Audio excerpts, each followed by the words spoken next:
नमस्कार, स्वागत आहे तुमचं माझ्या आणखीन एका कुकिंग ब्लॉग मध्ये। उन्हाळा चालू झालाय आणि उन्हाळ्यामध्ये जेवणापेक्षा काहीतरी थंड असं खावंसं किंवा प्यावंसं वाटतं।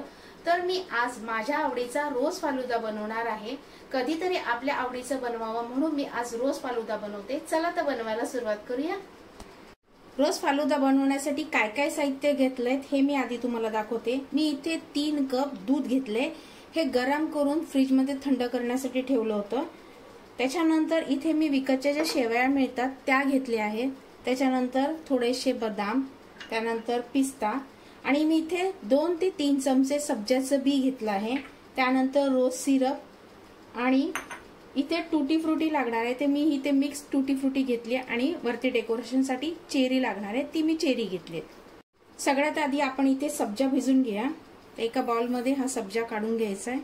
त्याच्यानंतर याच्यामध्ये अर्धा कप पाणी टाकायचंय,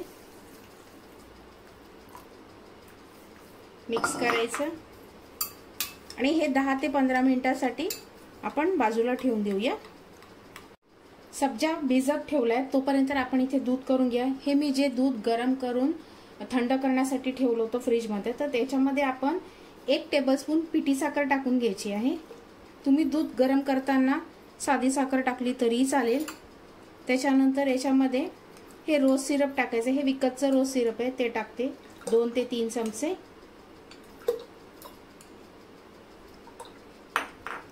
मिक्स कर। मी याच्यामध्ये आणखीन 2 ते 3 चमचे रोज सिरप टाकलं आणि छान मिक्स करून घेतलं।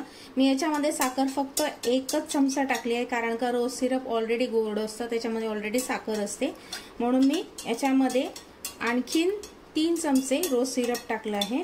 आता हे छान मिक्स करून घेतलं। आता हे फ्रीज मध्ये थंड करण्यासाठी ठेवून देऊया। आता आपण फालुद्यासाठी जी शेव लागते ती बनवून घ्या। तर त्यासाठी मी इथे पाव कप जी विकतची शेव असते ती घेतली आहे।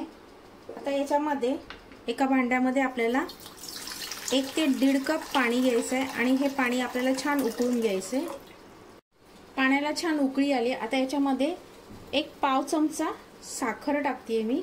त्याच्यानंतर ही शेव टाकायची आहे, मिक्स करायचे आणि शेव आपल्याला छान शिजवून घ्यायची। शेव 5 मिनिटं छान शिजवून घेतली। आता गॅस बंद करूया आणि ही शेव आपल्याला गाळून घ्यायची आहे।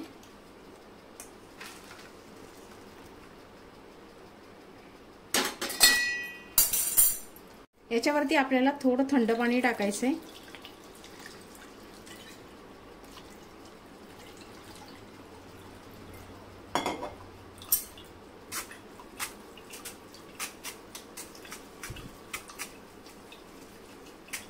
फालुदाचे शेव तयार आहे। फालुदा करण्याची सगळी तयारी झाली आहे। सब्जाचं बी भिजून झालंय, त्याच्यानंतर शेवया झाल्यात। आता आपण फालुदा करायला घेऊया। तर फालुदा करण्यासाठी मी इथे असे ग्लास घेतले आहेत। तर त्याच्यात आपण हे सब्जाचं बी टाकून घ्यायचं आहे बेसला आधी।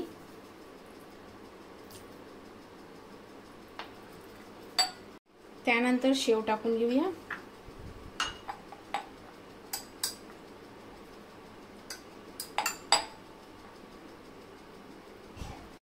त्यावर थोडीशी ड्रायफ्रुट्स टाकून घेऊया। पिस्ता, बदाम। फालुद्यासाठी असा काही क्रम नाहीये, आधी शेव घातली पाहिजे नंतर ड्रायफ्रुट्स घातले पाहिजे, जसं तुम्हाला वाटेल तसं घातलं तरीही चालेल। आता याच्यावरती रोज सिरप टाकूया।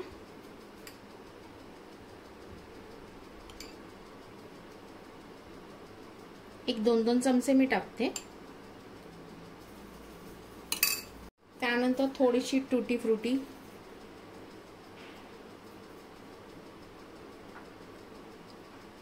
याच्यामध्ये आपण आता दूध टाकायचं आहे। हे मी फ्रीज मध्ये ठेवलं होतं त्यामुळे छान थंड झालंय। पूर्ण ग्लास भरायचा नाहीये, अगदी थोडासा भरायचा आहे, कारण का याच्यामध्ये आईस्क्रीम सुद्धा येणार आहे। आता याच्यामध्ये 1 स्कूप व्हॅनिलाचं आईस्क्रीम मी टाकते। तुम्हाला तुमच्या आवडीचं आईस्क्रीम टाकलं तरी चालेल। याच्यामध्ये व्हॅनिलाचं टाकते।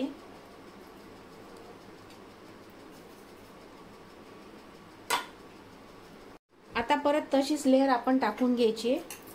सब्जाचं बी,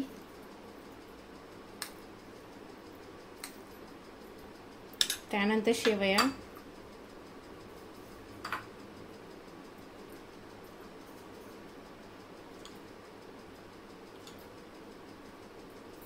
थोडंसं रोज सिरप,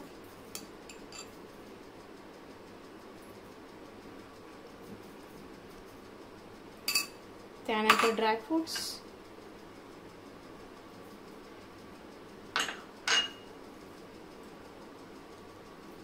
थोडीशी टूटी फ्रुटी आणि त्यानंतर परत आपण याच्यामध्ये हे दूध टाकायचं आहे थोडंसं.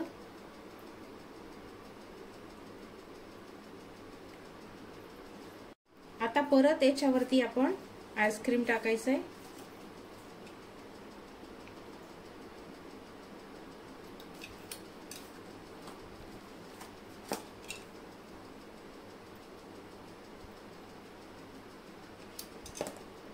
आता याच्यावरती थोडेसे ड्रायफ्रुट्स म्हणजे बदाम आणि पिस्ता, त्यानंतर टूटी फ्रुटी,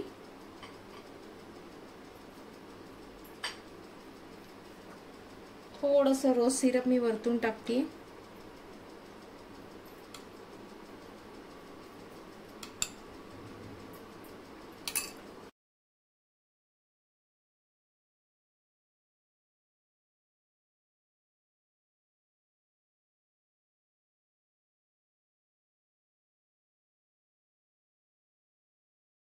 फालुदा मस्त झाला आणि फस्त सुद्धा झाला. खूप सुरेख झाला होता फालुदा. तुम्ही हा घरी एकदा नक्की ट्राय करा आणि कसं झालं मला कमेंट बॉक्स मध्ये नक्की सांगा. जर तुम्हाला माझे कुकिंग ब्लॉग आवडत असेल तर लाईक नक्की करा. पुन्हा भेटूया अशा छानशा कुकिंग ब्लॉग बरोबर. तोपर्यंत धन्यवाद.